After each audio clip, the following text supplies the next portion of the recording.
एक बात नोट कर लीजिए, 15 जून से आज की बात 8:30 बजे से होगा।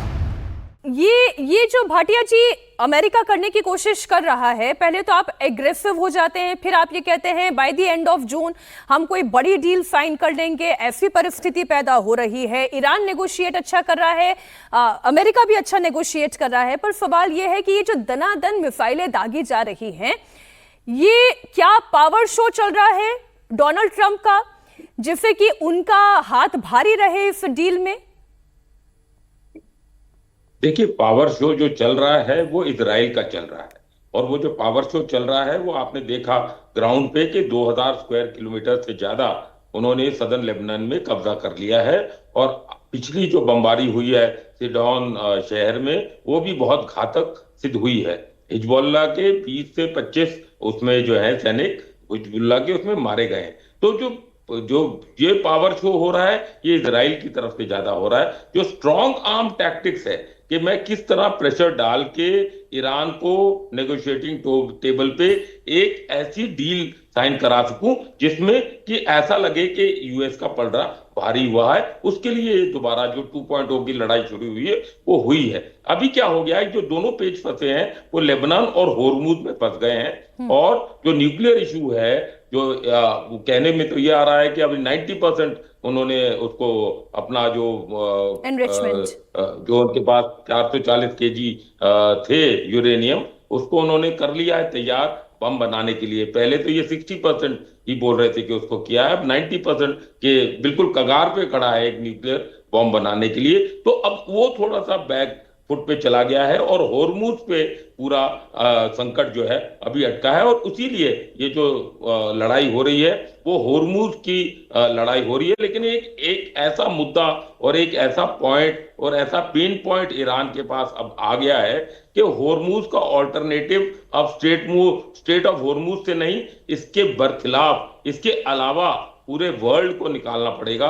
ये जो 20% को की भरपाई तेल की करनी पड़ेगी होर्मुज के बिना, चाहे वो पाइपलाइन के थ्रू हो, चाहे वो दूसरे देशों के थ्रू हो, ये इसको करना पड़ेगा। ये जो स्ट्रॉन्ग आर्म टैक्टिक्स है ये मेरे को लगता है कि ज्यादा दिन नहीं चलेगी, लेकिन एम इसका नेगोशिएटिंग टेबल पे एक अपनी तरफ सेटिस्फैक्टरी डील करने के लिए नहीं सर, जो आपने बात कही पूर्णिमा जी, अगर वाकई में ईरान न्यूक्लियर एनरिचमेंट को लेकर नेगोशिएट करने के लिए तैयार होता तो ये नौबत आती ही नहीं। आज 62 दिन का सीज फायर भी खत्म होने के कगार पर इसलिए आ गया है क्योंकि ईरान के लिए ये नॉन नेगोशिएबल है। वो न्यूक्लियर एनरिचमेंट पर नेगोशिएट करना ही नहीं चाहता। वो ये कह रहा है कि नो डील, इस मामले पे कोई डील नहीं होगी। और ट्रंप अपनी अकड़ के लिए पूरी दुनिया के दुश्मन बनते जा रहे हैं। ये बात डोनाल्ड ट्रंप को समझ में नहीं आ रही है, क्योंकि अभी जैसा रिजवी जी कह रहे थे कि उन्हें मुनाफा हो रहा है, उनकी कंपनीज को मुनाफा हो रहा है, उनकी अपनी फैमिली को मुनाफा हो रहा है, और जब तक ये होता रहेगा तब तक उनके लिए बेहतर स्थिति है। लेकिन विद इन अमेरिका और ये जो मागा सपोर्टर्स कैंप उनका था वो कितना कमजोर हुआ है? देखिए, आपने जो क्वेश्चन पूछा ना, इसका दो भाग है। एक भाग ये है कि मागा सपोर्टर्स का वीकनिंग हुआ है कि नहीं, उसमें बाद में आते हैं। अब पहला सेक्शन जो आपने पूछा है ये बहुत महत्वपूर्ण है। मागा क्या चाहता है नहीं चाहता है वो इम्पोर्टेंट नहीं है। आपने क्या कहा कि ईरान न्यूक्लियर डील नहीं कर रहा है, इसीलिए प्रेसिडेंट ट्रंप जिद पकड़ लिया कि ये युद्ध आगे बढ़े। मैं आपको एक क्वेश्चन पूछना चाहती हूँ, है प्रेसिडेंट ट्रंप होता कौन है किसी को जाके बोले कि किसके पास न्यूक्लियर वेपन होना चाहिए नहीं होना चाहिए? मैं ईरान के पास होना है नहीं होना है वो क्वेश्चन आंसर नहीं कर रही हूँ।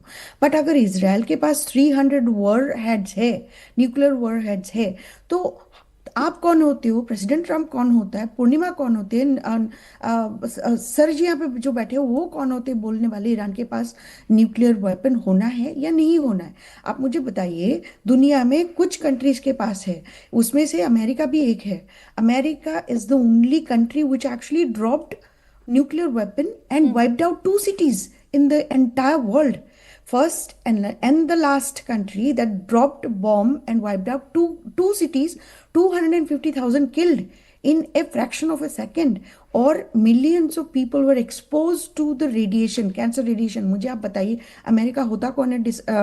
डिसाइड करने वाले, डिक्टेट करने वाले, डिफाइन करने वाले, डिटर्मिनेशन करने वाले, या तो डोमिनेट करने वाले, बोलने वाले कि किसके पास होना चाहिए हथियार या किसके पास नहीं होना चाहिए. दैट इज द फर्स्ट वो बात क्वेश्चन. ठीक है, लेकिन वो बड़ी मशहूर कहावत है ना कि जिसकी लाठी होती है उसी की भैंस होती है. आज ईरान ने नहीं, मैं अगर agree नहीं ब्लॉकेट, करती हूँ. नहीं पूर्णिमा जी, आज ईरान ने ब्लॉकेट किया, भारत के लिए भी संकट है. लेकिन केवल ईरान ने ब्लॉकेट नहीं किया, ईरान को छोटा दिखाने के लिए अमेरिका भी वो ब्लॉकेट करके बैठा हुआ है, उसमें भी भारत को नुकसान हो रहा है. मैं ये कह रही हूँ कि ये जो सत्ता की ताकत की लड़ाई हो रही है, who have the maximum power, वो गेन करने की कोशिश कर रहा है. That's not the point. I'm saying there are 8 billion people in the world. You have 200 countries. You have a country like India. India का आज जो पोजीशन है वो 50 साल पहले ऐसा नहीं था, ना 25 साल पहले था ऐसा, ना 10 साल पहले ऐसा था. आज तो आपके पास 4th लार्जेस्ट इकोनॉमी है. आज तो आप जाके बोलते हो आपके पास 1.5 बिलियन पीपल्स हैं. तो आज अगर आप वहां तक पहुंच गए हो, ईरान के पास क्या है? उनके पास 4th लार्जेस्ट इकोनॉमी है, उनके पास 1.5 बिलियन पीपल है? नहीं है ना. उनके पास इतने सारे इंजीनियर्स है, इतने सारे डॉक्टर्स है, इतने सारे लोग हैं जो सपोर्ट कर सकते नहीं ना. मैं इंडिया के साथ ईरान का कंपैरिजन नहीं कर रही हूँ ना, ईरान के साथ इंडिया के साथ अमेरिका का कंपैरिजन कर रही हूँ. मैं कह रही हूँ ईरान जो आज पलटवार किया है, आप उसको उंगली कैसे उठा सकते हो? उनका सॉवरेनिटी का डिफेंड करने के लिए आपको उनका अधिकार नहीं है. ये जो क्वेश्चन आप पूछ रहे हो अमेरिका को पूछना चाहिए. डेफिनेटली भाई, इंडियन वेसल्स पर हमला करने वाला अमेरिका है, ब्लॉकेट करने वाला अमेरिका है. तेल के को लेकर जो इस वक्त संकट खड़ा हुआ है, ब्रेंट क्रूड ऑयल 2.5% उछलकर $95.40 प्रति बैरल पर पहुंच गया है. ये क्यों हो रहा है? ये सभी संकट इस जंग की वजह से हो रहा है. लेकिन ये हॉर्मूज ऐसी शहरग है ईरान के पास, रिजवी जी, कि वो ये जानता है कि this is the only power which Iran has. अब ईरान को ये पता है कि ये हॉर्मूज की ताकत उसके पास है, और जब तक ये ताकत उसके पास है तब तक अमेरिका कुछ नहीं कर सकता. पर यहां से युद्ध फुल एंड फाइनल खत्म हो रहा है या नया युद्ध शुरू हो रहा है? रिजवी जी. देखिए, बिल्कुल ये डिपेंड करता है अमेरिका के बर्ताव पे और अमेरिका क्या चाहता है. क्योंकि देखिए, आपने जैसा कि अभी थोड़ी देर पहले कहा कि ईरान ने ब्लॉकेड लगाया. ठीक है, ईरान ने ब्लॉकेड लगाया, लेकिन किस लिए ईरान ने ब्लॉकेड लगाया, हमें ये समझना बहुत जरूरी है. देखिए, जब वार होता है तो जितने स्ट्रेटेजी पावर होते हैं वो उसको इस्तेमाल किया जाता है. और इससे पहले तो ईरान ने कभी हॉर्मोज नहीं बंद किया. ईरान पे इतने सैंक्शन से इतने प्रॉब्लम क्रिएट किया जा रहा था ईरान के लिए, क्या ईरान ने कभी बंद किया? और जैसा totally agree with your point, आपकी 100% बात से मैं सहमत हूं. इसलिए मैं ये जानना चाह रही हूं कि वे आउट क्या है, खाड़ी में युद्ध का वे आउट क्या है, कैसे ये खत्म होगा? वे आउट ये है कि अमेरिका जो है 12,000 15,000 मोर देन 10,000 किलोमीटर दूर है. यहाँ पे अमेरिका का ना यहाँ ससुराल है ना यहाँ मैका है. इसको अमेरिका को यहाँ से छोड़ के जाना होगा.